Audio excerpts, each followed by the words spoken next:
नमस्कार, मैं हूं अंकुर और आप देख रहे हैं सत्यहिंदी.com। सत्यहिंदी.com को आप लोगों का लगातार भरपूर प्यार मिल रहा है और इसीलिए हम आगे भी बढ़ रहे हैं।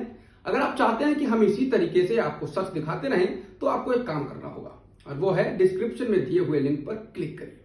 चलिए अब एक नजर डाल लेते हैं अब तक की सुर्खियों पर। समाचार एजेंसी एएनआई के मुताबिक कर्नाटक में बीजेपी सरकार में ग्रामीण विकास और पंचायत राज मंत्री के.एस. ईश्वरप्पा कल शुक्रवार को इस्तीफा दे सकते हैं। न्यूज एजेंसी एएनआई ने बताया है कि ईश्वरप्पा ने कहा है कि वो शुक्रवार को अपना इस्तीफा मुख्यमंत्री को सौंप देंगे। बता दें, कर्नाटक में ठेकेदार संतोष पाटिल की मौत के मामले में उनका नाम जुड़ा है, जिसके बाद कांग्रेस ने भी बीजेपी सरकार के खिलाफ मोर्चा खोल दिया है और इसी क्रम में आज इस्तीफे की मांग करते हुए प्रदर्शन भी किया गया है। इस्तीफे को लेकर बढ़ते दबाव के बीच अब सबकी नजर शुक्रवार पर टिकी हुई है। आरएसएस प्रमुख मोहन भागवत का ये कहने कि 15 साल में अखंड भारत होगा, इस पर एक के बाद एक बयान आ रहे हैं। अब एआईएमएम के प्रमुख असदुद्दीन ओवैसी ने कहा कि मैं मोहन भागवत साहब को बोलना चाहूँगा कि अखंड भारत की बातें मत बोला करो। चीन भारत के उस इलाके में कब्जा करके बैठा है जहाँ भारतीय सेना पेट्रोलिंग भी नहीं कर पाती है, उसकी बातें करो। शिवसेना सांसद संजय राउत ने आरएसएस प्रमुख मोहन भागवत के अखंड भारत पर बयान को लेकर कटाक्ष किया। पत्रकारों से बातचीत में राउत ने कहा कि आप ऐसा 15 साल में नहीं 15 दिन में करिए। संजय राउत ने कहा कि अगर अखंड हिंदुस्तान की कोई बात करता है तो उसे सबसे पहले पाकिस्तान के कब्जे वाले कश्मीर को हिंदुस्तान में जोड़ना होगा, विभाजन से पहले वाले पाकिस्तान को जोड़ना होगा। कंधार तक हमारी सीमाएं थीं, वो भी ले लीजिए, श्रीलंका को भी ले लीजिए और एक अखंड हिंदुस्तान, एक महासत्ता बना लीजिए। राउत ने कहा कि लेकिन 15 साल का वादा मत करिए, 15 दिन में करिए या 2 साल में करिए, पूरा देश आपके साथ है, ये देश के लिए गर्व की बात है। आरएसएस प्रमुख मोहन भागवत के अखंड भारत के बयान को लेकर कांग्रेस की ओर से पार्टी प्रवक्ता सुप्रिया श्रीनाथ ने न्यूज चैनल आज तक के साथ बातचीत में कहा कि पहले तो मैं ये पूछना चाहती हूँ कि भागवत जी कौन हैं, क्या वो प्रधानमंत्री हैं, गृह मंत्री हैं, जज हैं। उन्होंने कहा कि उन्हें लगता है कि मोहन भागवत की बातों का जवाब चुनी हुई सरकार को देना चाहिए। सुप्रिया श्रीनाथ ने कहा कि भागवत जी अखंड भारत की बात कर रहे हैं, हिंदू राष्ट्र की बात कर रहे हैं। मैं उनसे पूछना चाहती हूं कि चीन हमारे घर में घुसकर बैठा है, मोदी जी तो उनका नाम नहीं लेते हैं, आप लेंगे क्या उनका नाम? क्या करेंगे चीन को बाहर निकालने के लिए? राजस्थान के मुख्यमंत्री अशोक गहलोत ने मध्य प्रदेश प्रशासन द्वारा रामनवमी के जुलूस के दौरान पथराव करने के आरोपी लोगों के घरों को बुलडोजर से गिराने को लेकर कहा कि प्रधानमंत्री को भी बिना जांच के किसी के घर को गिराने का अधिकार नहीं है।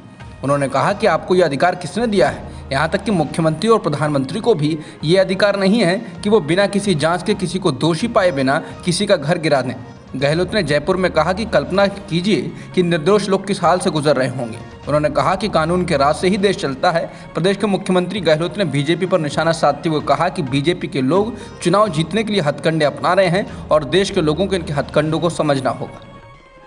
दिल्ली के मुख्यमंत्री अरविंद केजरीवाल के द्वारा पंजाब के अफसरों की बैठक लिए जाने पर हुए विवाद में अब मुख्यमंत्री भगवंत मान का बयान आया है। भगवंत मान ने गुरुवार को कहा है कि उन्होंने ही अफसरों को अरविंद केजरीवाल के पास भेजा था।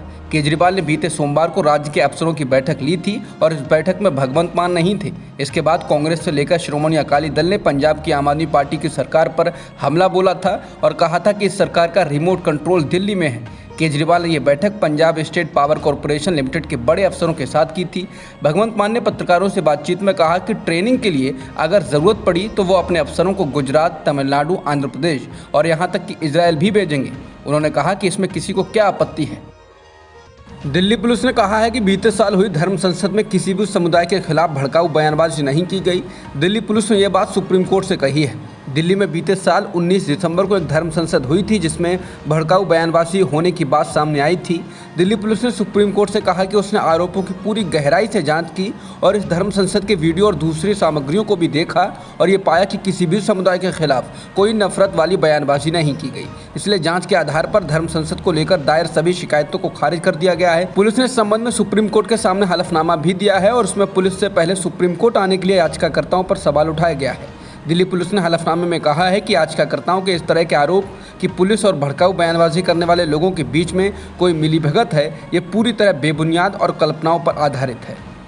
गुजरात में कांग्रेस के नेता हार्दिक पटेल ने भी अब कांग्रेस पार्टी पर नाराजगी जताई है और अपनी उपेक्षा करने का आरोप लगाया है। इंडियन एक्सप्रेस से बात करते हुए पटेल ने कहा कि मेरी स्थिति पार्टी में उस नए दूल्हे जैसी है जिसकी नसबंदी करा दी गई हो। इसके साथ ही पाटीदार समाज के नेता नरेश पटेल को लेकर अभी तक कांग्रेस के किसी नतीजे पर नहीं पहुंचने को लेकर हार्दिक पटेल ने कहा कि कांग्रेस पाटीदार समाज का अपमान कर रही है।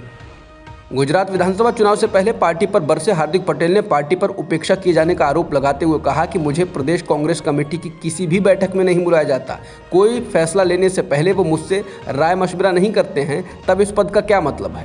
पटेल ने कहा कि हाल ही में उन्होंने राज्य में 75 नए महासचिव और 25 नए उपाध्यक्षों के नाम घोषित किए। क्या उन्होंने मुझसे एक बार भी पूछा कि हार्दिक भाई, आपकी नज़र में कोई मजबूत नेता इस सूची में गायब तो नहीं है।